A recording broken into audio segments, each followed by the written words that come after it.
சமீப சில தினங்களா சீமான் அவர்களுடைய சர்ச்சை வார்த்தைகள் அப்படிங்கிறது ரொம்ப ரொம்ப அதிக அளவுல போயிட்டு இருந்துச்சு. முக்கியமா பெரிய அளவுல அவர் சிக்கினது எதுல அப்படின்னு பாத்தீங்கன்னா, திமுக கூட இவர் கூட்டணி அமைச்சிட்டாரா என்ன, நாம் தமிழர் கட்சி அப்படிங்கிறது எப்பவுமே தனிச்சு நிக்கிற சூழ்நிலையில இன்றைய காலங்கள்ல திமுக பக்கமே சரணடைகிறது எதற்காக அப்படிங்கிற ஒரு கேள்வி உள்ள இருக்கிற நாம் தமிழர் கட்சியினுடைய தம்பிகள் தங்கைகள் அவர்களுக்கே இருந்திருக்கும் அப்படிங்கிறதுல மாற்றுக்கிறது கிடையாது. ஆனா இன்னைக்கு பயங்கரமா கள நிலவரமே சேஞ்ச் ஆயிருக்கு. சீமான் கொங்கு மண்டலம் எல்லாத்தையுமே இருக்கிற எல்லா நபர்களையுமே திருப்பி திமுக பக்கமே விட்டுட்டாருப்பா, பரவாயில்லையே இப்படி ஒரு கேள்வியை கேட்டிருக்காரு அப்படின்னு சொல்லக்கூடிய அளவுக்கு ஒரு பாலத்தை வச்சு பயங்கரமான பில்டப் நடந்திருக்கு. என்ன நடந்திருக்கு அப்படிங்கிறது ஃபுல்லா டீடைலா டீகோட் பண்றேன், மிஸ் பண்ணிடாதீங்க. லாஸ்ட் எண்ட் வரைக்கும் ஸ்கிப் பண்ணாம பாருங்க. அனைவருக்கும் வணக்கம். நீங்க பார்த்துட்டு இருக்கிறது கல்கரி நியூஸ் அண்ட் நான் தீபிகா. அவினாசி சாலை மேம்பாலத்துக்கு 10.10 கிலோமீட்டர் தொலைவில் ஒரு பெரிய மேம்பாலம் கட்டணும் அப்படின்னு சொல்லி ஆல்ரெடி அது அதிமுக பீரியட்லயே சாங்ஷன் ஆன ஒரு ப்ராஜெக்ட் தான். பட் கிட்டத்தட்ட இப்போ திமுகவுடைய இதுல முடிஞ்சிருக்கு அப்படின்னு சொல்லப்படுது. ஸோ இதுக்கு வந்து ஒரு கிலோமீட்டர் தூரம் இந்த பாலம் கட்டணும் அப்படின்னா சுமார் திமுக சொல்றதின்படி 170 கோடி அளவுக்கு செலவாகுது அப்படின்னு சொல்லிட்டு அவங்க சொல்லியிருக்காங்க. அண்ட் மொத்தமா திமுக சொன்ன விஷயங்கள் எல்லாத்தையுமே நான் சொல்லிடுறேன். அதுக்கப்புறம் அதிமுக இதுக்கு என்ன அகேன்ஸ்டா பேசினாங்க அப்படிங்கிறதையும் வரேன்.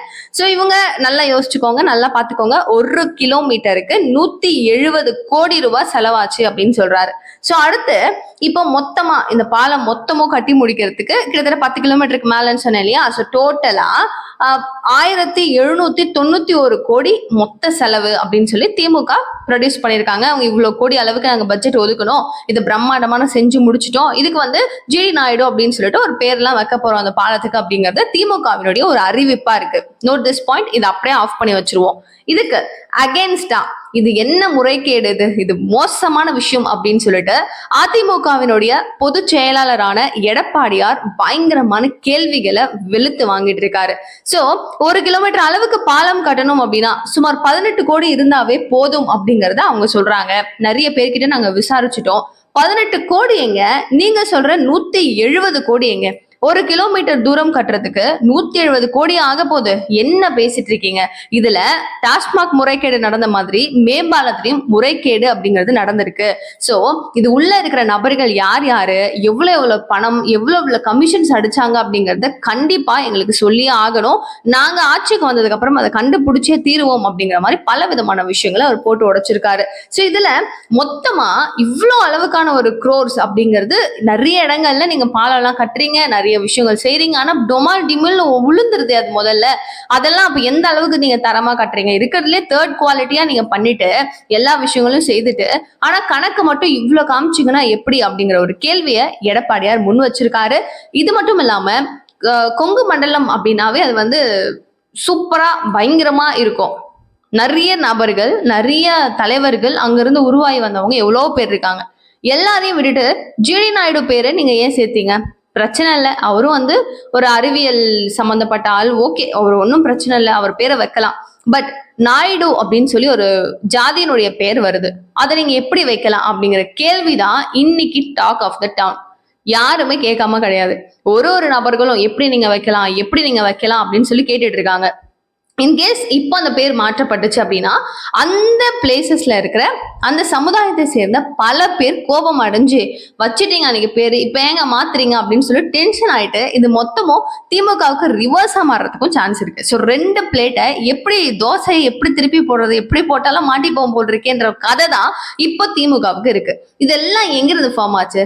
இவர் ஒரு ஜிஓவை லைக் வந்து ஒரு அரசாணையை ஃபார்மல் பண்ணாங்கன்னு வச்சுக்கோங்களேன். ஸோ தமிழக அரசு ஒரு அரசாணையை வெளியிடுறாங்க. அவங்க சொல்ற விஷயம் என்ன அப்படின்னா, அப்படியே ஒரு ஓரலா சொல்றேன், ஊராட்சி, நகராட்சி, குளம், குட்டை, தெரு என்ன இருக்கோ என்னவா இருந்தாலும் இன்னுமே இதுல இருக்கிற ஊராட்சியோ நகராட்சி எதுக்கா இருந்தாலும், ஒரு தெருவா இருந்தாலும், ஒரு வீடா இருந்தாலும், எதுக்கா இருந்தாலும் நீங்க ஒரு அரசியல் கிடையாது, லைக் ஜாதி பேரை வச்சு ஒரு பேர் இருக்கு அப்படின்னா அதை உடனடியாக நீக்கம் பண்ணணும், இல்லையா மறுபெயர் சூட்டப்படணும் அப்படின்னு சொல்லிட்டு ஒரு அரசாணை வருது. ஸோ இதுல நிறைய பேஜ் அவங்களே ரெக்கமெண்ட் பண்ணியிருக்காங்க. லைக் இந்த மாதிரி ஒரு ஆணை, அதெல்லாம் வந்து நெக்ஸ்ட் வீடியோல நான் கவர் பண்றேன் ஃபுல்லா. சோ இவங்க இப்போ ஓரலா வந்து ஜாதி பெயர் வரக்கூடாது அப்படிங்கிற ஒரு அரசாணை வந்ததுக்கு அப்புறம் இங்க ஜிடி நாயுடுன்னு வச்சிருக்கீங்களா, அப்புறம் இது என்ன சார் நியாயம்? இது எங்க இருந்து வந்துச்சு? இது எப்படி ஒர்க் அவுட் ஆகும்? ஃபர்ஸ்ட் ஜிடினாவது அப்படியே பொத்தம் பொத்தமா அப்படியே வச்சிருந்துருக்கணும், இப்படி வச்சுங்கன்னா எப்படி அப்படின்னு சொல்லி பல கேள்விகள் ஒரு பக்கம் போகுது. இதை இப்படி சைட்ல வச்சுப்போம். அடுத்து சீமான் செய்த செயல் என்ன தீபிகா, என்னவோ சொன்னியே அப்படின்னு கேட்டீங்கன்னா அந்த விஷயத்துக்கு வரேன். சீமான் அவர்கள் பயங்கரமா வேற மாதிரி கேள்வியா கேட்டு கூச்சிருக்காரு. சோ சீமான் அவர்களுடைய அறிக்கையில மக்களின் பண்பாட்டு பெருமையாளர்களாக திகழும் பாட்டன்கள் தீரன் சின்னமலை, கொடிகாத்த குமரன், செக்கெழுத்து செம்மல் வ.உ.சி. சிதம்பரனார், முதல் மொழி போர் வீரர் பல்லடம் பொன்னுசாமி, மாமன்னர் காளிங்கராயன், அண்ணன்மார் சாமிகளான பொன்னர் சங்கர் ஆகியோரின் பெயர்களை வைக்க கூடாதா அப்படிங்கிற வெறித்தனமான கேள்வியை கேட்டிருக்காரு. ஆக்சுவலி இவர் மென்ஷன் பண்ணியிருக்கிற எல்லா நபர்களுமே ரொம்ப முக்கியமா நம்ம மண்ணில் அவங்களுடைய மூச்சை விட்டவங்க, அவங்க முக்கியமான ஆட்கள். இவ்வளவு நபர்களுடைய பேரையும் வைக்காம அவருடைய பேரை வைத்தது ஏன் அப்படிங்கிற ஒரு கேள்வியை கேட்டிருக்காரு. சோ இதே ஒரு பிரச்சனை அப்படின்னு சொல்லி வரும்போது நம்ம அண்ணாமலை அவர்கள் சொல்ற விஷயம் என்ன அப்படின்னா, அறிவியல் ஆளுமையை விட தமிழர் ஆளுமை வேணும் தான், ரெண்டுமே வேணும் தான். அதுக்கு நீங்க எதுக்கு இப்படி ஒரு பேரை வைக்கணும், அது கேஸ்ட் அப்படிங்கறது ஏன் மென்ஷன் பண்ணணும் அப்படின்னு சொல்லி கேட்கிறாரு. சீமான் அவர்களும் கேட்கிற அதே கொஸ்டின். அறிவியல் ஆளுமையும் முக்கியம் தான், ஆனா அதை விட தமிழர் ஆளுமை அப்படிங்கிறது இதை விட இன்னும் முக்கியம். அவங்களுடைய பேரை நீங்க வைக்கணுமா இல்லையா அப்படிங்கறத ஸ்டாலின் அவர்கள் கிட்ட பயங்கரமான கேள்வியா உச்சரிச்சுக்கிட்டே இருக்காரு.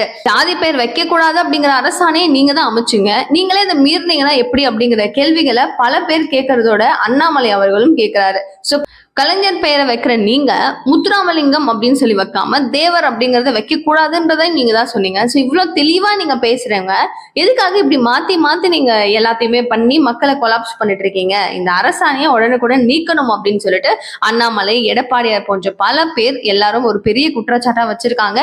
சோ இந்த பாலம் ரொம்ப முக்கியம். இந்த பாலம் சோ எப்பவுமே ஏதாவது ஒரு விஷயம் திமுகவுக்கு நடந்துருச்சு அப்படின்னா நான் வந்துட்டேன் உங்களுக்காக இருக்கேன் அப்படின்னு சொல்லிட்டு வரக்கூடிய நபர் சத்யராஜ். சோ வழக்கம் போல வராரு, ஒரு வீடியோ ரிலீஸ் பண்றாரு. இந்த மாதிரி நான் ஒரு படம் நடிக்கிறேன், அந்த படத்துல ஜிடி நாயுடோட உண்மை வரலாறுல தான் நான் நடிக்க போறேன், சோ அதுல ஒரு ரோல் பண்றேன். இந்த நேரத்துல கோயம்புத்தூர்ல இந்த மேம்பாலத்தை திறந்து வச்சிருக்கிற மு.க. ஸ்டாலின் அவர்களுக்கு என்னுடைய மனமார்ந்த வாழ்த்துக்கள், நன்றி. அது இல்லாம முக்கியமா அவர் மென்ஷன் பண்றது ஜிடி நாயுடுன்னு பேர் வச்சிருக்கீங்களா, அது இன்னும் சந்தோஷமா இருக்கு அப்படின்னு சொல்லிட்டு அவர் ஒரு வீடியோ ரிலீஸ் பண்ணியிருக்காரு. சோ எதுக்கு இந்த மாதிரி வேலை, ஏன் இப்படி ஒரு பப்ளிசிட்டி அப்படிங்கிறது தான் மக்கள் கேட்கக்கூடிய கேள்வியா இருக்கு. நீங்க என்ன நினைக்கிறீங்க இதை பத்தி அப்படிங்கிற உங்கள் கருத்தை மறக்காம கீழே கமெண்ட் பாக்ஸ் சொல்லுங்க. நிறைய விஷயங்கள் பேசலாம். நிகழ்கால நிகழ்வுகளுக்கு சேனலை சப்ஸ்கிரைப் பண்ணிக்கோங்க. Thank you so much for watching this video. Bye.